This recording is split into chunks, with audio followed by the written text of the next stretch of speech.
Moi, j'espère que ça a pu enregistrer. Donc du coup, pour les hommes de Néandertal, etc., il faut savoir que en fait, jusqu'à l'Australopithèque, et même au début de Néandertal, ceux qui étaient encore en bonne santé, qui mangeaient majoritairement des fruits et légumes crus, ils ne mangeaient jamais cuit encore, hein. Jusqu'à cette époque-là, on ne mangeait pas cuit, on ne mangeait que cru. Et que du coup, les aliments d'origine animale, etc., c'était seulement en besoin de survie absolue, et pas pour un régime alimentaire naturel dû au système digestif. Parce que quand on regarde bien, en fait, on est beaucoup plus similaire, donc du coup, des frugivores que des omnivores ou autres. Et ensuite, après, donc du coup, les recherches scientifiques ont pu démontrer en fait que les hommes de la préhistoire, qui étaient en bonne santé, en fait, étaient dans les mêmes conditions physiques que par exemple les plus grands athlètes olympiques comme Usain Bolt ou autres, qui arrivaient donc du coup à courir dans les 40 à 45 km/h environ. Ce qui est quand même une performance physique qui est quand même assez impressionnante.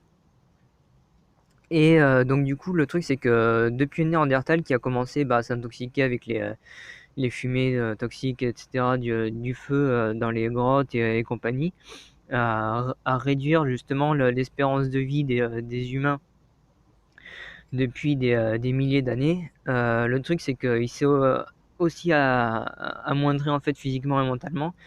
Et c'est ce qui fait que, à l'heure d'aujourd'hui, une personne qui va être en mauvaise santé, voilà quoi, elle va arriver à courir peut-être 5 minutes, mais elle va ça ou pendant quelques dizaines, centaines de mètres, et elle va s'arrêter. Enfin, ça va dépendre des capacités physiques et mentales de chacun, mais quand on voit ce qu'arrivent à se faire certaines personnes intoxiquées et les grands athlètes olympiques, on voit vraiment nettement la différence en fait entre les capacités normales d'un corps et les capacités physiques et mentales qui sont du coup amoindries par l'intoxication. Donc c'est pour ça aussi que c'est vraiment important d'arriver à se désintoxiquer et vivre sainement, parce que du coup, même par exemple mentalement, pour tout ce qui est attrait à l'intelligence, la compréhension des choses, etc., le cerveau va beaucoup, beaucoup, beaucoup plus vite en étant parfaitement sain que en étant fatigué, parce que du coup, ça ralentit la lymphe, ça va aussi ralentir le cerveau et les connexions synaptiques. Donc du coup aussi, les capacités physiques et mentales. Par exemple, tous les plus grands prix Nobel, que ce soit Einstein ou les plus grands inventeurs, etc., toutes les recherches de généalogie, donc du coup des personnes qui sont dans ces lignées-là, ou par exemple chez les Esséniens, etc., qui étaient quand même des êtres très intelligents. Des recherches aussi sur les biographies de ces inventeurs, de ces chercheurs scientifiques, etc., ont démontré donc du coup qu'ils étaient dans une alimentation végétale. C'est bien aussi pour ça que par exemple Hippocrate, il faut savoir qu'il mangeait exclusivement végétal et cru, et que c'était seulement en fait à cause des institutions des religions de l'époque qui mangeaient encore un petit peu malsain, donc d'origine animale et cuite en partie, et autres. Et que s'il n'était pas dans ses obligations de religion, il mangeait absolument cru et végétal. Donc c'est pour ça aussi qu'il a partagé ça bon gré la religion, qu'il a essayé de mettre en avant justement au maximum en fait à quel point c'était important justement de manger végétal et cru, et d'éviter tout ce qui était nocif, parce que du coup c'était pas du tout naturel. Parce qu'il faut savoir que par exemple pour la cuisson, le corps en fait après la digestion va transformer l'énergie, et cette énergie en fait va dégager de la chaleur. La digestion, c'est une forme en fait de réchauffe en fait du corps et des aliments.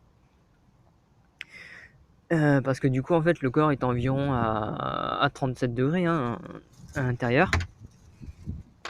Et c'est pour ça aussi que c'est aussi important de savoir que en fait on peut totalement en fait même mentalement en fait se réchauffer de l'intérieur, réchauffer le corps grâce au système en fait d'autorégulation de la température, sans un besoin d'apport en fait d'aliments cuits.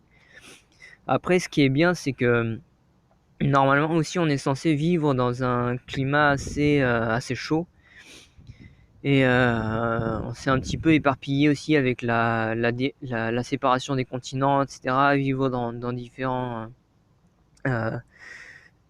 endroits, notamment des cercles arctiques qui sont quand même assez froids. Normalement, donc du coup, en fait, le corps est totalement en capacité aussi de résister en fait à ces températures chaudes et froides et de rester dans une température plutôt équilibrée. Euh, donc en fait, on n'est pas du tout en réel besoin d'apporter quelque chose de cuit, mais on peut, comment dire, apporter des aliments qui vont être réchauffés par le soleil, par exemple à hauteur d'environ 30 degrés. Parce qu'il faut savoir que par exemple à partir de 34 degrés environ, comme déjà dit dans une vidéo, c'est une fermentation alcoolique qui se forme. Et donc du coup le problème c'est que qui dit alcool dit surconsommation d'alcool, par exemple par l'alimentation. Si ça fermente trop tout le temps dans l'estomac, ça va toucher le foie. Et même si on ne consomme pas d'alcool, on peut potentiellement justement se retrouver avec une cirrhose et ça peut être problématique. Donc du coup, c'est pour ça que même la déshydratation, par exemple en alimentation crue à 42 degrés, c'est quand même un petit peu moyen. Personnellement, bah du coup, c'est réduit en fait à 30 degrés, c'est juste ce qu'il faut pour que ce soit légèrement chaud, légèrement tiède et que ça suffise pardon, amplement en fait à une bonne consommation d'aliments un peu chauds. Par exemple en hiver avec un appareil comme ce que je vais prendre là, c'est un stérilisateur de bocaux. Bon, le terme stérilisateur est un petit peu dommage, mais c'est juste en fait un appareil un peu comme une cocotte ou quoi que ce soit, mais qui est électrique et qui permet donc du coup de réguler la température à 30 degrés et donc du coup d'obtenir un liquide à l'intérieur qui est à cette température, ou alors de mettre un plat dedans et voilà quoi, faire un petit plat réchauffé comme une soupe ou autre. Donc voilà un petit peu tout ça pour dire à quel point c'est un petit peu important de se remettre en santé. Euh, Et aussi comment y arriver, parce qu'après le truc c'est que avec la respiration et la concentration, ce qui est bien, c'est que ça va vous permettre en fait, avec une respiration la plus lente possible et la plus longue possible, de parfaitement tout le temps, aussi bien oxygéner le corps et être tout le temps aussi heu, dans cette alerte en fait où, vous allez être tout le temps en fait, comment dire? Conscient de tout ce qui est interne comme externe au corps. Donc vous allez tout le temps en fait, être conscient de ce qui va vous intoxiquer, que ce soit à l'intérieur ou à l'extérieur du corps et donc du coup ce qui est bien c'est que, justement, il faut prendre en compte aussi que c'est, normalement l'état naturel en fait dans lequel on doit être et pas juste une petite pratique de santé, occasionnelle comme ça, de temps en temps comme la méditation ou le yoga ou quoi que ce soit. C'est, c'est vraiment constamment en fait qu'il faut le faire donc du coup dès le matin où on se lève jusqu'au moment où en fait on se couche le soir et ce qui est bien c'est en oxygénant pardon, parfaitement en fait le cerveau et le corps donc du coup vous allez aussi totalement développer parfaitement en fait le ressenti à travers tout le corps. Donc du coup vous allez ressentir la moindre molécule qui va être dans le corps, la moindre bactérie, etc. Et donc du coup le truc c'est que vous pouvez ressentir l'état de santé parfaitement en fait du corps de n'importe quelle partie, des organes, des os, etc., des muscles et autres. Et donc du coup vous allez pouvoir instinctivement aussi comprendre les symptômes dans lesquels vous êtes et agir aussi en conséquence. Et c'est là où c'est vraiment très important en fait de bien respirer avec le ventre et de se concentrer. C'est que ça va vous apporter ça, ça va vous apporter cette capacité d'automédecine que font en fait tous les animaux en fait dans la nature, tous les êtres vivants même, hein, tout simplement. vous allez justement pouvoir en fait, vous auto-guérir et trouver en fait les remèdes si, par exemple, le jeûne ne suffit pas ou qu'il faut autre chose qu'une alimentation régulière et équilibrée. Vous allez trouver par exemple certaines plantes médicinales ou d'autres choses. Voilà, ça va vous apporter tout ça aussi. Vous allez aussi vous rendre compte de tout ce qui est mauvais pour le corps. Donc tout ce qui va intoxiquer le corps, outre de tout ce que peuvent dire les gens, vous allez vous rendre compte aussi des bonnes et des mauvaises pensées, des idées qui sont vraies et des idées qui sont fausses.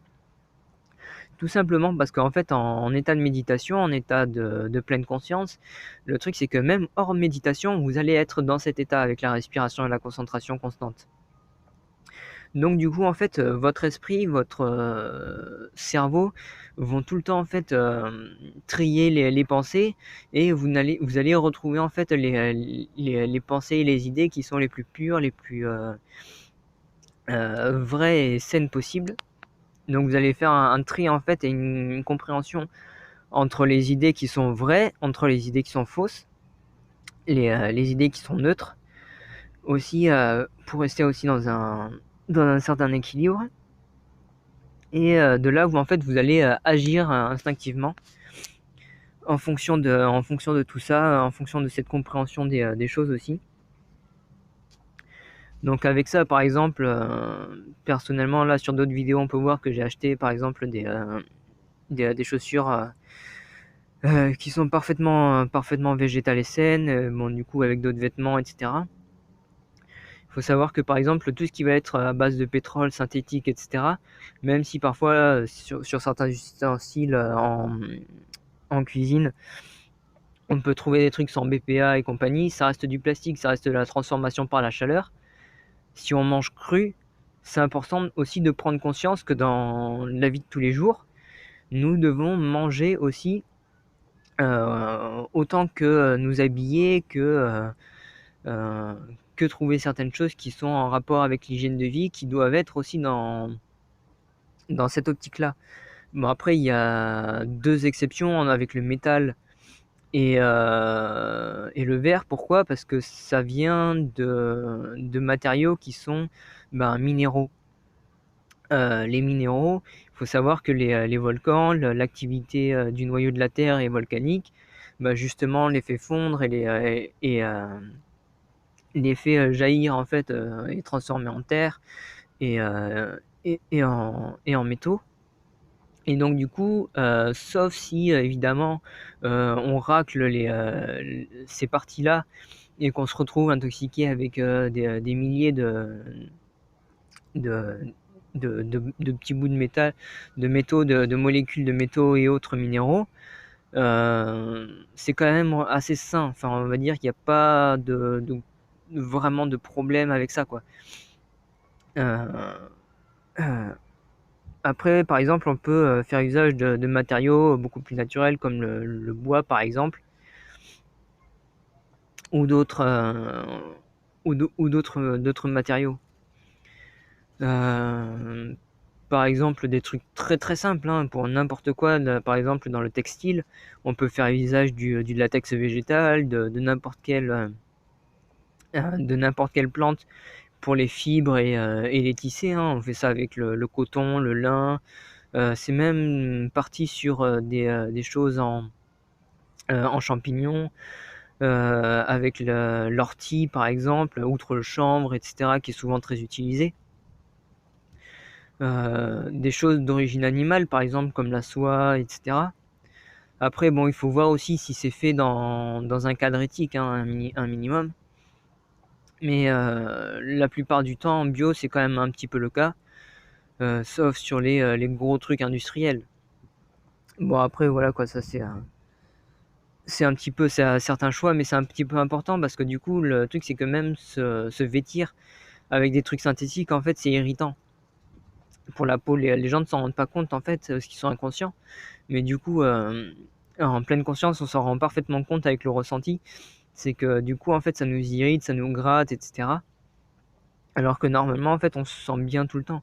Il y a absolument rien qui nous gratte ou autre. Et donc du coup, ce qui est bien, c'est que Voilà, il fait un petit peu frais, la grotte un petit peu.